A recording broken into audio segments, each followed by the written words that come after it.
गीता के जिस सिद्धांत की अब हम भारतीय नीति शास्त्र में बात करेंगे वह है निष्काम कर्म का सिद्धांत। गीता का प्रमुख उपदेश निष्काम कर्म योग है। निष्काम कर्म योग प्रवृत्ति और निवृत्ति के बीच, कर्मवाद और संन्यास के बीच या भोगवाद और वैराग्यवाद के बीच समीचीन सामंजस्य स्थापित करता है।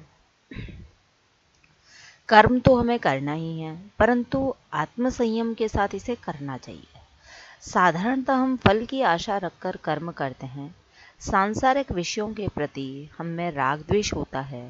उन्हें पाने या न पाने की कामना से ही कर्म किए जाते हैं।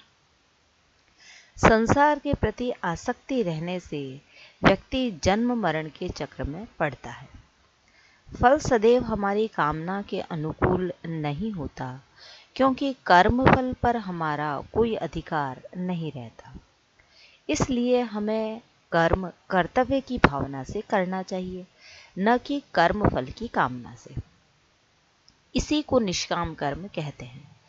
कृष्ण ने गीता में दूसरे अध्याय के 47वें श्लोक में कहा है, कर्म करना ही तुम्हारा अधिकार है, न कि कर्म का फल। कभी कर्म फल को अपना हेतु मत बनाओ, कभी अकर्म में अपनी आसक्ति न रखो। इस प्रकार कर्मवाद की फलाकांक्षा और अकर्मवाद की अकर्मण्यता दूर करने से निष्काम कर्मवाद बनता है। कामनाओं से प्रेरित होकर कर्म करने से या फल की आशा रखकर कर्म करने से व्यक्ति बंधन में फंसता है, किंतु निष्काम कर्म करने से मोक्ष मिलता है। इसलिए व्यक्ति को कर्म बिना फल की आशा रखे करना चाहिए। यहाँ गीता के निष्काम कर्म और कांट के कर्तव्य के लिए कर्तव्य में काफी समानता है। स्वर्ग की प्राप्ति की आकांक्षा के लिए किए गए कर्म भी आसक्तिपूर्ण रहते हैं और इनसे भी व्यक्ति बंधनग्रस्त होता है। निष्काम कर्म वे हैं जिन्हें व्यक्ति बिना किसी फल की कामना के करता है। ये कर्म व्यक्ति को बंधन में नहीं डालते। मनु भी फल की कामना के लिए किए गए कर्म को अच्छा नहीं मानते। गीता के कर्मयोग का विश्लेषण इस प्रकार किया जा सकता है। मनुष्य को सदैव अपने वर्णगत कर्तव्यों को करते रहना चाहिए। कर्तव्य करने के समय कर्तव्य को छोड़कर अन्य किसी विचार या वासना को अपनी बुद्धि के समक्ष नहीं आने देना चाहिए। चूंकि कर्मफल पर कर्ता का अधिकार नहीं, इसलिए मनुष्य को चाहिए कि वह मानसिक संतुलन रखकर स्वस्थ रूप से कर्म करे। चूंकि साधारण मनुष्य फल की इच्छा रखकर ही कोई कर्म करते हैं, इसलिए चतुर व्यक्ति को फल प्राप्ति की इच्छा छोड़कर कर्तव्य करना चाहिए। उसे इस प्रमाद में नहीं पड़ना चाहिए कि वह कर्म करे ही नहीं।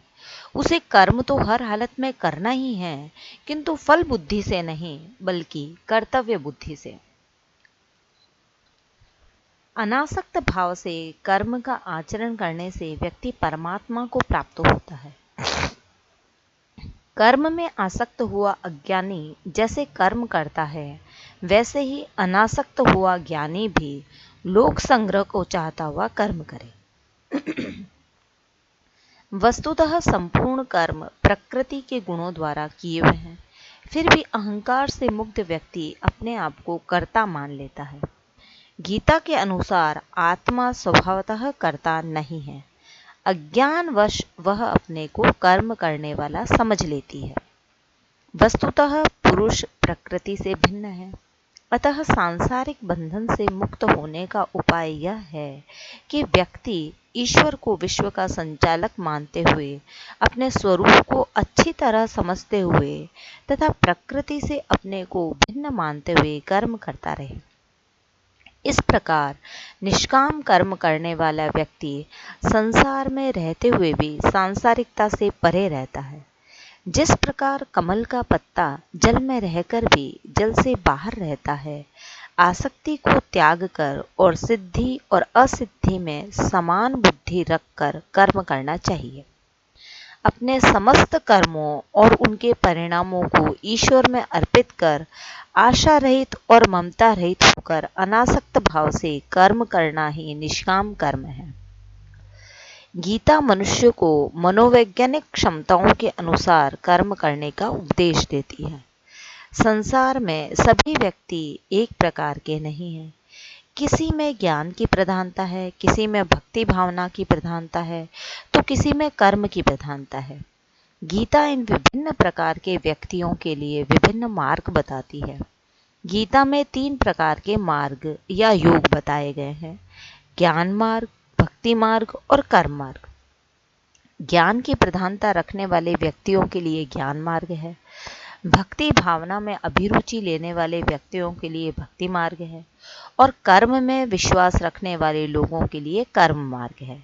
ये तीनों मार्ग व्यक्ति को एक ही लक्ष्य अर्थात मोक्ष या आत्मदर्शन की प्राप्ति कराते हैं। इन मार्गों या योगों में कोई विरोध नहीं है। गीता के नीति शास्त्र में तीनों गुणों सत्व, रज और तम का सुंदर समन्वय हुआ है। सत्व ज्ञान उत्पन्न करता है, रज राग उत्पन्न करता है और तम अंधकार उत्पन्न करता है। दूसरे शब्दों में सत्व से सुख, रज से दुख और तम से सुख दुख से भिन्न भावना की उत्पत्ति होती है। गीता के अनुसार इन तीनों गुणों के प्रभाव से यह विश्व मुग्ध हो रहा है।